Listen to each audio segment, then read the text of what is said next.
let's put the spotlight on developing issues within the polity ahead of the 2027 election. The political atmosphere in Nigeria continues to gain some momentum. The temperature is, of course, rising around conversations of coalition, suppression of the opposition in the country, as well as the realignments that once again spotlights the yearnings and wants of Nigerians for better governance down the line.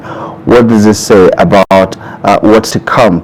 And if this is a preview, what are Nigerians likely going to be dealing with in terms of their choices for 2027, from the presidency down to the state assemblies? Well, let's bring in our guest this morning to help us dissect some of these developing issues. We have with us in the studio Iliyasu, Gadu, a seasoned political commentator and veteran journalist, and Dr. Hashim Suleiman is a political analyst and founder of the One Heart Initiative for Equity and Good Leadership. Gentlemen, good morning, and thank you so much for joining us this morning. Good morning. Thank you. The season to go. Happy Easter, and my commiserations to our Christian brothers on the demise of the Pope. May his soul rest in peace. Amen to that. So let's start this way. I want to get your personal views on, the political atmosphere in the country right now. Safe to say that nothing is new under the sun, but what are you making of the whole 2027 conversations and how it continues to ebb and flow? Every other week there are new revelations. Yesterday we heard from the former aide to the president, a prominent northern figure, giving his own take about what is happening in the country vis-a-vis what it means for the north and its future. Well, we all know who and what Hashim Ahmed, the now former political advisor to Mr. President, attached to the office of Mr. Vice President. We all know who he is. There's never a dull moment around him. He's always has opportunity to say what he wants. And when he was appointed to the presidency, we thought it was going to be continuation of those, but it appeared that he was gagged, or rather he was not visible or heard, and he virtually was caged, so to speak. But just a few days after he resigned from that position, he has set up some very strong volleys of comments, which has reverberated, is still reverberating within the polity. It's all part of what we've come to expect. 2025, everybody expects the year to be the year where politicians begin to rev up the polity in anticipation of the elections in 2027, which from all indications promises to be a very epic affair, because there are a lot of realignments going on, mergers, coalition arrangements, talks, and a lot of rhetoric is revving up now. And one of those is the one from Hashim Ahmed, in which he talked about, he actually indicated of things to happen. So that means there is more to come from him and from others. And also in Bauchi, we heard about, fisticuffs, allegedly. It has been denied anyway. Yeah, it's been denied, but the temperature is beginning to rise, and we hope that there will be reasoned temperatures, and that people will begin to would do it in a nuanced way so that it doesn't boil over. Of course, the issues are there. The issues are very germane to our existence as Nigerians, and you should expect that over the coming months, most of these things are going to get to a fever pitch. Right. Because the real campaign is going to be in 2026, and this is the time to set that up. So we should not be surprised that some of these issues are beginning to come up, and I expect that within the next coming months, and Baba Ahmed actually said within the next 6 months, some issues regarding where the North stands in politics in Nigeria will come out. So we should expect more of such discussions. Dr. Hashim, what do you make of the body language of some of the political actors right now and the narrative they're peddling? Yeah, so apparently for somebody like me, I have long before the 2023 election, written an article that was published on PR Nigeria and other and Premium Times and the rest of them, where I spoke about the fragile North and the power shift dilemma at that time. And in that article, I had pointedly predicted everything that was going to happen today, especially the character of the core North, Northeast, Northwest, to the presidency of Mr. President Bola Ahmed Tinubu. And I mean, a whole lot of people will call me right now and be like, you predicted like right because you spoke like some sort of a prophet or something like that. If you want to look at all of these things, what's happening, especially with the coalition that is being pulled up by the North, because right now, if you look at the face of the coalition, you still can't be able to see beyond Northwest and Northeast. For whatever reason, you don't understand, but that's what it is at the moment. That is not to say that some people are probably not behind the scene or masquerading for whatever reason and hoping to join later. But right now, if you look at the face of it, you see that it's practically, and if you go back in history and check the political character of those two regions, the core North, you would see that it's again not surprising, because by 2003 they had sprung up a Buhari to challenge President Olusegun Obasanjo, despite the fact that President Olusegun Obasanjo was a southerner who was at his first term, but they threw him up and they gave him as much votes to the point that, you know, you would move around that part of the country and you will see a feeling of the fact that Buhari was rigged out. And then they repeated the same thing in 2007, but then he was against fellow Northwesterner again, and he was able to make it. Perhaps people would still say that our electoral system was probably not as vibrant as it is today, where you could be able to trace the votes or something like that. Eradua was there for a bit. Jonathan came to do his, and then the North and everybody gave Jonathan another term by 2011 to do. But guess what? Again, by 2015 again, when he's trying to seek re-election, again that same group again came up and said no. And at that point, they were able to get partners who were able to join, and that happened. And so again now it's like a deja vu. President Bola Ahmed Tinubu is not even 2 years, but I mean, a lot of people will say even as at last year, the body language was already beginning to show like they were. And it's safe to say right now that perhaps that core North that I'm talking about, Northeast and Northwest, is perhaps already maybe taking a decision regarding what they want to do in 2027. And I think that Hakim Baba Ahmed is probably echoing that. But the only lacuna I'll be able to pick out from Hakim's commentaries is that, so if you check in that 2003 and all of those times that they wanted, the Northwest and the Northeast usually only go alone. The North Central you will see in all of the times, because it was only in 2015 for the first time that Buhari was able to get North Central to add up plus Southwest to be able to make it. And so if Hakim is talking about that the North is going to speak, then the next question will be is what North? So perhaps if he had said that the Northwest and the Northeast, the core North is going to speak, I would probably believe more in it, because right now, to be honest with you, the body language of the North Central does not look in any way aligned to talk about the coalition. As at the same time, you cannot see, in fact, you cannot even see any inkling of Southern input in it, because the visit the Vice President and the rest took to Buhari, you would search over there and not be able to even see any Southerner. So therefore, the coalition is perhaps real, maybe as far as the core North is concerned, but then does it have the requisite backup or that they would need from other parts of the country to be able to make it work? Yeah. It doesn't seem likely at the moment. And if you can just pivot back to that particular point, you consider that it's still early days?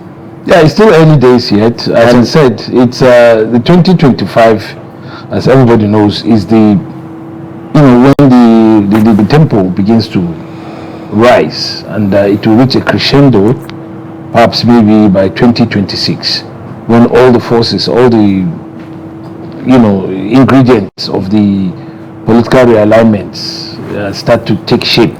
But now people who are talking, giving indications of what's going to happen.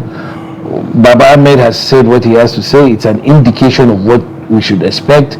There are moves, silent movies, for instance, coming from the likes of El-Rufai and Atiku and some other fellows, trying to, test the water, so to speak, and to know where it's all a kind of game of, thrones, and there are also rumblings within the presidency. There are rumblings even within the political parties. So it's early days yet, as you say, because we still have some more months, for the polity to start crystallizing over what will happen. And of course, as my colleague here said, some of the main, the dynamo of the whole thing is happening within the northwest and possibly northeast. But that's not to say that it will stay there, because if you notice, there is quite some people from other parts of the country are showing interest.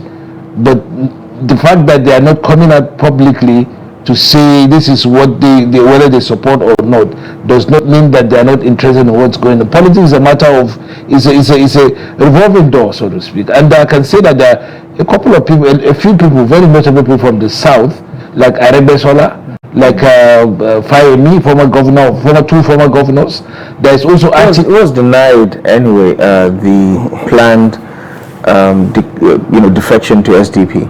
Yeah, of course, we've had that rumor. Yeah, there are rumors, but the fact that people like that are also talking with and associating with the likes of El-Rufai should give you a kind of inkling as to what will happen over the coming months. And of course, we know that people like Arebeshola and Fayemi are not in line with what is happening with what's happening in the current administration. So these are early days yet, but if you look at the tea leaves, you'll be able to know, for instance, where the wind is blowing, where it's going to blow eventually. And Nigerian politicians are very opportunistic, so to speak. I don't mean it in a pejorative sense, but there are people who like to look at, they may also be giving support to what's happening behind the scenes, only to come in and capitalize when the thing, crystallizes. So, people like Hakim Baba Ahmed have a reason to come out and say, because it's always somebody who likes to come out with his comments on what's happening in the country, and you should expect him to say things, and he's going to say more, and many more people are going to say more.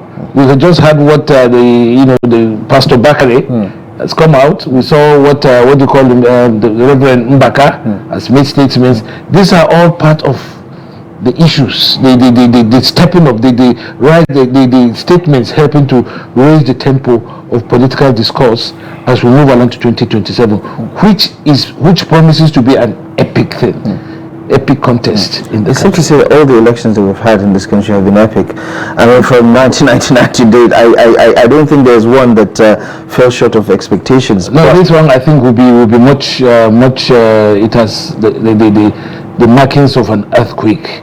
Okay. And from what we see, it's well. We hope for the best. Yeah, I think that's the best approach so far. And with you said the markings of an earthquake, is it due to the fact that you cannot predict clearly what could happen in 2027? Yeah, well, like all we are not God, obviously. Yeah, so we cannot say for sure what will happen. What will happen for sure? Usually, you would see the actors in the playing fields most of the time visibly, but now it's not that visible, even as the election year is coming closer. Yeah, well, you're quite right. In that respect, I would say yes, because, it's, as Abdullah here said, it's early days yet. And some of the actors are hedging their bets. They don't want to bring out all their arsenal, so to speak. I'm not an Arsenal supporter, by the way. Arsenal, so to speak.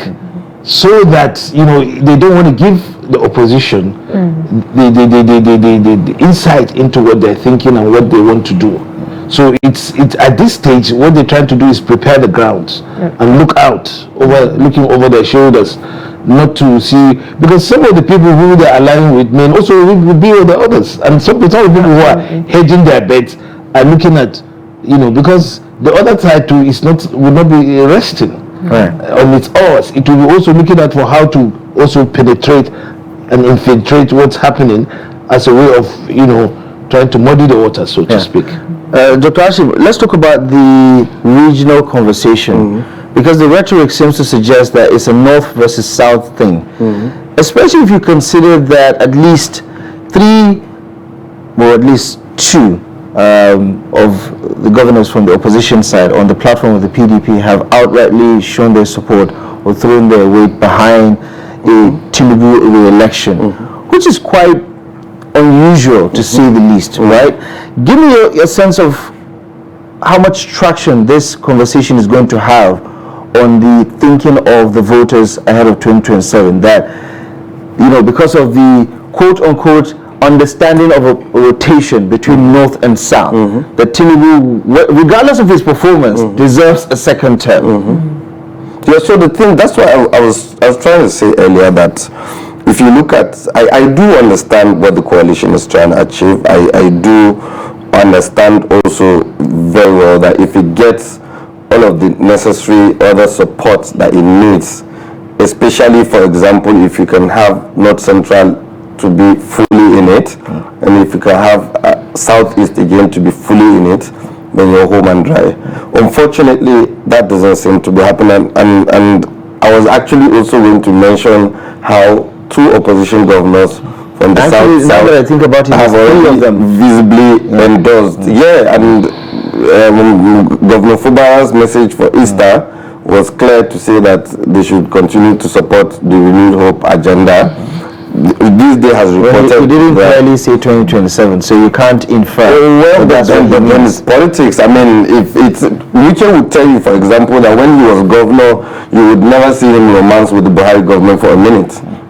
He was always finding, if he finds any opportunity, he's going to hit hard at them. So when you see an opposition governor who's sending out all of those, you should be able. And in fact, this day has also reported him as one of the 4 governors from the south that are planning to move into the APC. So I'm insisting again that if you look at it by geopolitical zones and all of that, and don't forget, so for example now, people will also say that Obi might be coming to join the coalition, but if he does, is he going to be number 1? If he is going to be number 2, because obviously Atiku seemed to be the one leading the whole coalition thing. So if, for example, Obi is going to be number 2, then there's going to be a serious conversation to the south around why they should want to go for a second fiddle when they have a number 1 in Yeah, but that's to assume that the south is one. No? The south is not one. But if the south is not one, how come 2 south governors are the one from the opposition? No, because it's key. Yeah, but the question is about self-preservation, isn't it? Political self-preservation. If they want to enjoy some sort of support because there is a political groundswell in their home state that they would rather not deal with in 2027. So it makes sense for them to say, listen, I'm all for Tinubu because if I support Tinubu, there's a very good chance that I will survive the elections in 2027. So it has nothing to do with the people of the South. So beautiful, yeah. So even let's go back to the conversation of the people of the South themselves. And the only way perhaps now we can be able to check that is check social media commentaries, check of course social media commentaries generally, and then some of us who also visit there or who have friends will be able to discuss with them and be able to understand the mindset. And this thing that I'm telling you about the fact that obedience are not necessarily comfortable or be going to be advised to anybody. Even in the 2023 election, that conversation came up about how Kwankwaso should be number one and Obi should. We had even started the conversation, if you remember, but the Obedients were vehement on the fact that they do not agree, and that's why I'm telling you that it's going to be a robust conversation around, okay, if Obi is going for advice, are you Southerners ready to go for him? And I'm not saying that all of them must agree, but you know, when you throw all of those kind of conversations like those that G5 threw up then during the 2023 election, it did have an effect one way or another.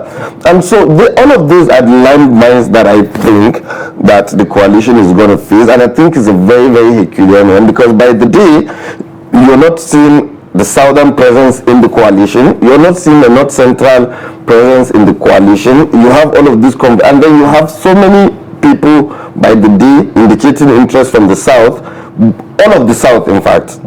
From the south is an up indicating interest to join the whole tinubu train, and this is happening before our eyes.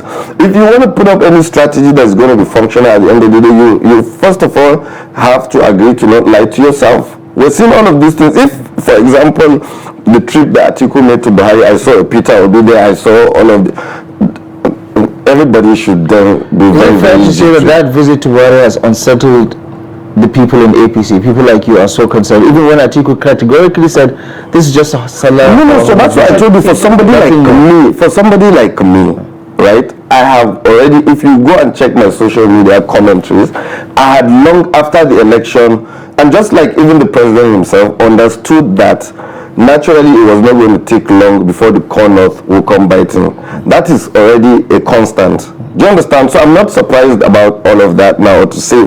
But for the fact that I can see that from north central upward, I'm not seeing so much of political upheavals or resentment towards Tinubu. They're asking for the vice presidential slot. Sorry? A group from the North Central is asking for the vice presidential slot if there's to support him. Well, but I don't think they're extremely affirmative. I mean, I heard Reverend Pam from Plateau, he did speak about it. He wasn't necessarily insisting that it was a precondition, but they're also which is been asking for the return of the national chairmanship seat back to the North Central, something that has not been done yet. So why do you assume an aggrieved bloc that has been asking for fairness and equity from the Tinubu administration to do the right thing, replace an Abdullah Adamu with someone from the North Central, and that hasn't been done yet? Why do you assume that they want to trade that for SGF? No, I'm asking the question. Yeah, so that's what I'm asking the question. As much as they don't have the national chairmanship, they've got the SGF. I think they've got the SGF. I think we have to look at two issues here. Yeah. The main issue, that Nigerians are talking about is not necessarily about the political alignment. They're talking about the existential conditions. Among across Nigeria, everybody is talking about the difficult, harsh economic and social and political and security conditions. That has no relation. Yeah, everybody's talking about that. No, but it does, sir. Yeah, everybody's talking about that. Can you just let me align this to something? In Nigeria, sir, if you hear this, you can continue. In Nigeria, I can bet you that there are certain intrinsic factors that are more important to Nigerians than hunger. And I can tell you this categorically. Ethnicity, religion, and that regionalism. For the first time in this country, do you understand? Because for the first time, in 2023 election, so go ahead, sir, please. For the first time in this country, everybody is talking about the economic conditions, and this is not restricted to one part of the country. Everybody feels the pinch of harsh economic conditions, rising inflation. People are talking about, look, I cannot feed. Even Reverend Bakari, a lot of people are talking about it, and it's one factor that some of us, for our convenience, try to gloss over it and talk about what politicians are talking about or doing or not doing. The main issue that people are trying to gloss over now, or people are trying to cope with, is the harsh economic conditions. The people who are in the price and who are people like us, who are at least comfortable, and are talking. gravitating towards talk about what politicians is talking, who is aligning and all that. But the real conditions that people are facing, people are dangerously ignoring those, because we've seen signs of people saying, look, there's voter apathy, there's political apathy, and people say, look, I don't care who is going to be president or who wants to be president or whatever. I'm not interested in whether we're going to have endorsement or things like that. All I want is I want to be able to travel from this point to that point reasonably. I want to be able, I don't want to live on palliatives. I don't want to live, these are issues, and it's convenient for the APC government to try to direct, redirect, attention. But that is the incipient and that is the volcano that is already, coming up. They don't care. And even the people in opposition, people are asking them, are you going to do better than what tinubu or this APC government is doing? And these are pertinent questions we as neutrals must not ignore, because this, we've seen it happen in other countries, and for the first time in this country, across the board, across the country, people are talking about. And then again, I want to talk about the fact that the APC too has a lot of issues. For instance, that it has to contend within it. First of all, it has to determine who is going to be the next vice president, because the current vice president is shaky. His position is shaky. Aren't those just rumors? They are not rumors. They are facts. They are facts. And even you can see the posters of Mr. On my way to this studio, I saw the posters, of a re-election of Mr. President. You are supposed to see the president and his vice president on those posters, because it's one ticket. But you don't see that. And there are a lot of issues that have happened, unless we want to, pretend that it's calm. And I don't buy into it. A lot of people know that there's a lot of issues between the president and what would that cost him if he has to edit the ticket? It will cost him a lot. First of all, it will cost him a lot in terms of trust, because you should know that the ticket that the president is riding on, 60% of it came from where the region that the vice president comes from. And then again, the issue of trust is that, look, this man has had a history of ditching his deputies. He did that in Lagos State, and so if he does that, it creates a deficit in trust. And then the third, the dilemma will be, who will he pick? Already we've had that, the North Central are saying, look, we want the the vice president slot as well as the chairmanship of the party. Now, Mr. President, yes, these are requests, these are genuine requests, but is Mr. President going to consider a North Central vice or a Northern Christian vice president, possibly a Northern Christian vice president, and by doing that, losing the support of the more populated voters, rich Northwest and Northeast. These are the questions that are agitating the minds of his political minders now, and these are questions that it would also be a Herculean task to be able to solve within the presidency. So it's, as I said, it's a lot of permutations are on ground, and it's not hunky-dory, so to speak, for both sides. The coalition are also coming up. The presidency also has a lot of hurdles to be able to cross before they can even begin to talk about whether they have a realistic chance of getting across to 2027. Right, Dr. Hashim, in a minute, I suppose you have a response to what Iliyasu had to say. So just in a minute before we wrap things up. Yeah, so the thing is, let's go back to 2023 again. And if you look, and that's how I think a lot of other people in Nigeria neglect our realities, play the ostrich on them, and then other people will come and get realistic about it. And look, there was hunger in 2023 also, make no mistake about it. But guess what? The people who went for the Muslim ticket were able to overlook the hunger and stick to that intrinsic factors that I'm talking about, religion and ethnicity, and we cannot downplay it because it's real in this country. No, it's real. However you want it, but it's real. I didn't even create it. I wish it doesn't exist. I mean, it would be more perfect if we have a united country that does not take all of those stuffs very important. Why do people think Obi will be very important in a coalition?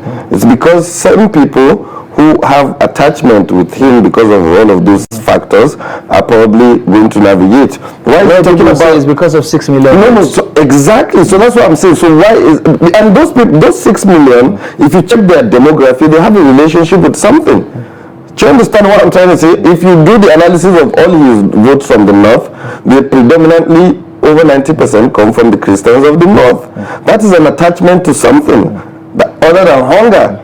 Do you understand what I'm trying to say? So if you talk about, for example, how if you take out Hashim is going to affect certain region, it is not because those people are not hungry, but it is because they equally have an attachment to the fact that he's from a region or something, or religion or something related to that. And that's why I'm saying that all of those factors are again out there, and they are part of the things that are going to impede or inhibit all of the ideal thing that should have happened for the fact that people are hungry or that they want to coalesce to do something. But it is those factors, trust me, that is inhibiting it right now. Dr. And Hashim, it is obvious and it is apparent. I mean, if anybody has a counter thing, Dr. Hashim, I will tell you now, I would like you to go to the markets or to the streets or to Maraba, to those areas, and talk to them about that, what you're saying now. And you see their reactions. I said for the first time, yes, there was hunger in 2023, but today,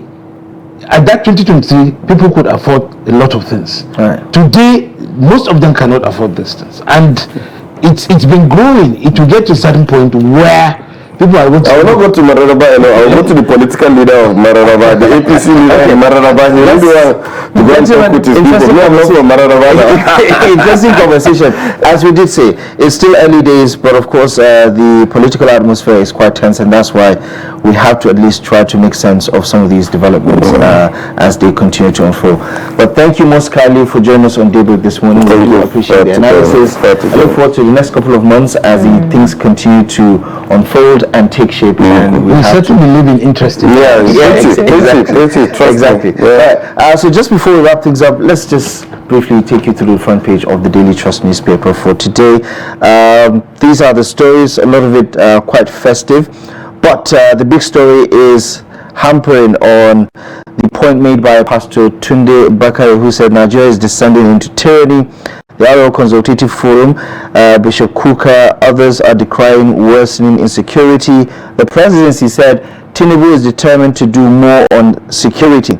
And of course, you have the pictures there across parts of the country regarding the Easter celebrations. And at the bottom, Baba Ahmed says, from presidential advisor to critic, says Northerners won't vote blindly in 2027. Bayo Nanuga said he's flirting with the opposition. Bauchi Governor, Foreign Affairs Minister, rivalry escalates, and electricity customers owe discos 497 billion in 2024. And finally, that story in Niger State that we brought you earlier about the flood killing 3 people and destroying 10,000 hectares of rice farms in Niger as the rains continue to fall. Right, interestingly, and of course in a rather unusual manner, we will not be able to analyze some of these headlines for you, but hopefully we've given you value for your time with the analysis and all that we brought your way this morning.